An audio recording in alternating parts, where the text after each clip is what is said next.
How to set up Google Meet from Google Classroom. In this video, I'll show you how to set up Google Meet from Google Classroom. So to be able to do that, first go ahead and open Google Classroom. So if you're on your PC or laptop, go ahead and head over to classroom.google.com and sign in with your school account. Now from here, click on that specific class where you want to add the Google Meet link, and then click on the settings button at the top right of that class. And then from here, scroll down and you'll be able to find this Manage Meet Link section.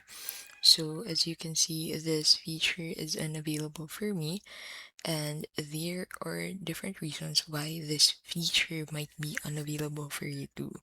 So if you're using a personal account instead of a Google Workspace for Education account, you won't be able to create or generate Meet link for your classes.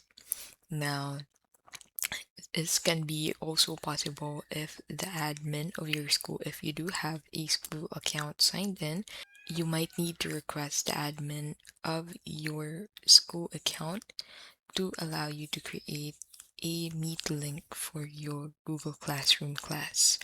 And that is how you can basically set up Google Meet from Google Classroom. If this video was helpful, please don't forget to give this video a like and subscribe for more videos like this.